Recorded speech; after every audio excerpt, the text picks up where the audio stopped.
I'm sorry there was a disturbance, folks, but it's all over now. Everything's all right. Just sit down and have a good time. Enjoy yourselves. All right, Sam? Okay, Bill. Hi, I'm Darian from Stories by Darian.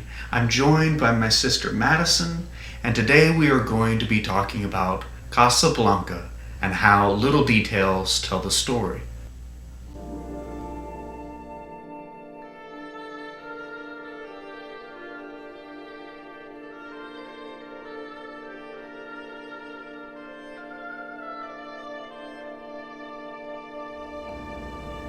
Madison will also be posting a video on her channel about how fashion helps tell the story, and I will be putting a link to that in the description below.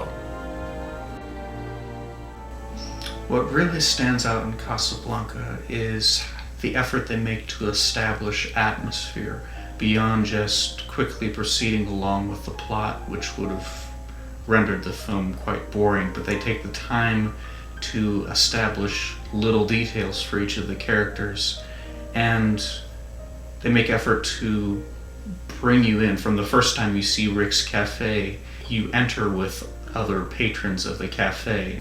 They go by table for characters that may not even be important later to establish that it's this international kind of imprisoned group of people. Yes. As somebody who does a lot of editing and who does a lot of actual filming, it's very interesting to sort of stand back and see how important the details are in this film. For instance, there are so many things you may not even realize, and that's a good thing. An editor wants the film to be watched in an immersive way and not just in a way where you can see every single edit, unless it's a stylized edit. However, there are certain things, like you said, this wonderful pan from seeing Rick's Cafe sign, panning down to the door just like you would if you were coming up towards Rick's Cafe in real life. You walk in, exactly. Essentially. You walk in with the patrons. It's the perspective. You walk in. Yes. And of course you would walk through the cafe, seeing all of the different people. There are certain shots that you may not really hear it the first time, but watching it several times you begin to hear different languages.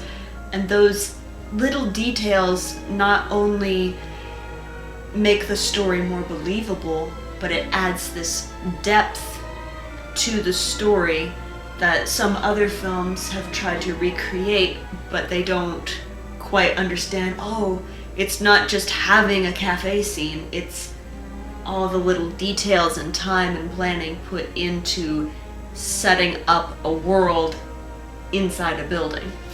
Because none of the things in Rick's Cafe are random, they're used to establish theme, and far too many stories try to just discuss theme on the surface, but what Casablanca is really strong at is discussing the moral of the story with the symbolism of the little details. And probably no better example of this is something I only saw in my 5th watching of the film, just after Peter Lorre's character is taken captive and the cafe is in chaos. Rick reaches down to the table and writes a glass. But if it had stopped there, it wouldn't be a significant detail symbolizing what the story was about. If it were not mirrored later, after Elsa has come back into the cafe and Rick is drinking over his sorrows and knocks the glass over, informing us subconsciously that Rick's order has been a facade, it's been superficial, and that he's really going through the chaos. Personal chaos in his life, the chaos of the beginnings of World War II. Yes. And that starts us along the journey of Rick seeking to actually be noble, to actually bring a certain amount of order to his life and hopefully to help bring order to the lives of those that are around him. Glasses are just one of the many bits of symbolism that are used in the film. When you first meet Rick, the first thing you see is his hand next to a glass. When Elsa and Rick are together for the last time in Paris, he kisses her and she upsets the glass, symbolizing her world basically being turned upside down and foreshadowing his world being turned upside down.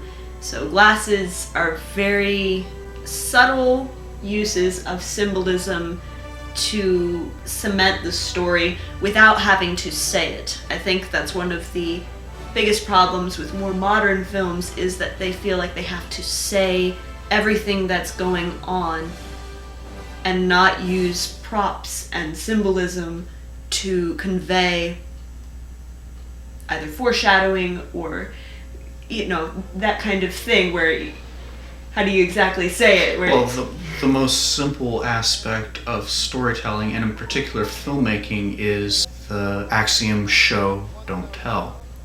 And it's ironic that this is most often forgotten when it comes to addressing the theme of a story. That to say the moral of the story plainly is often very flat. And although your characters may skirt around the theme with their dialogue, the way you directly state the theme should be through the symbolism of minor details running through the story. Yes. Another minor detail that comes to mind that maybe a lot of people don't know is the fact that most of the people that were cast were either refugees from Europe or were from Europe and had friends or family that were refugees from Europe. This film was very on the pulse of what was going on in the world at the time, but also on the pulse of every single actor and actress that was in this film had some sort of personal connection.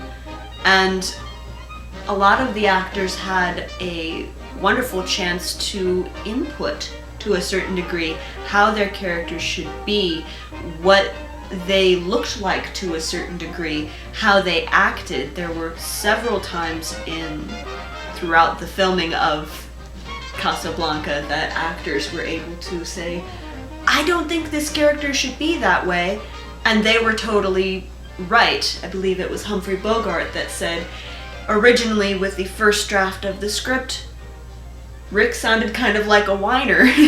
So they had to come back and go, you know, you're right, we have to stabilize this character more, make him more of a dynamic character, or else he's just going to be a very weak leading character that's just going to whine and complain about everything and not be the wonderful, just absolutely amazing written character that Rick turned into be.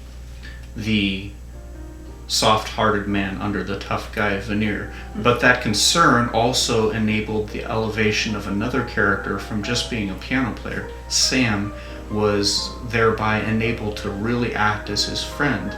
In the beginning of the film, when Elsa first walks into the cafe, Sam reinforces the identification of an underlying chaos.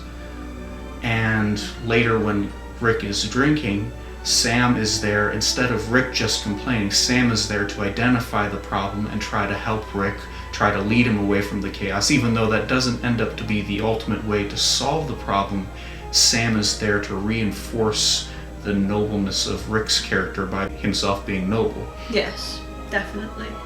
Speaking of noble, there's one more character we haven't really talked about, and that is Elsa's husband, Victor Laszlo. I think that if they don't have that bit of struggle in regards to character development, a character like Victor Laszlo would seem impossible. He would seem too good. If they had made him almost a superhero or some sort of saint that was absolutely perfect, it would give you more resentment towards the main characters, Rick and Elsa, but also you wouldn't really be able to believe that he was a real human being with feelings, and thus it would reduce Casablanca to the quality of any other World War II very highly propagandized film. You know, this is the ideal man that you should be. This is the ideal person you should aim at, and then these people would inevitably be the examples of what you should not be Selfish. like. Yeah, and so it would just kind of come across as a cheapy propaganda film instead of more a film that was on the pulse of what was going on. It's not a propaganda film, it's a kind of capturing an essence, capturing a moment in time. The things that were being discussed in this film were just developing right as they were making it. And the wonderful use of contrasting the love story with the bigger story of what was going on in the world. The use of resolving these characters' journey to becoming noble characters. Rick's statement at the end that the petty struggles of two people don't amount to a hill of beans compared to what's going on in the world. But very much so, every character, including Victor Laszlo's character, is very much concerned about his personal life. He's this noble character, but also points out that he hadn't abandoned her traveling throughout Europe, and it was a facade he was putting up that he would willingly sacrifice his personal life completely for his ideals. Yes. Another character that I think fits into what we were talking about is having another cafe, a rival cafe to Rick's cafe called the Blue Parrot. I think that having another cafe in town adds an extra bit of realism. It doesn't make sense that in this very large city, Rick would be the only one to have a cafe, and it opens the door for Rick to close his chapter in Casablanca. It opened the door for Elsa and her husband Victor to try to have another way out, and that door be closed. There are so many little details that you might not think are that big, or you might think, oh, you could have just cut those few minutes out of the film. But once you do that, you realize how important just those 15 minutes are. Thank you for watching. We hope you enjoyed this video. Please feel free to like, comment, and subscribe. And also be sure to go over to Uniquely Madison's channel and watch her video about the fashion of Casablanca.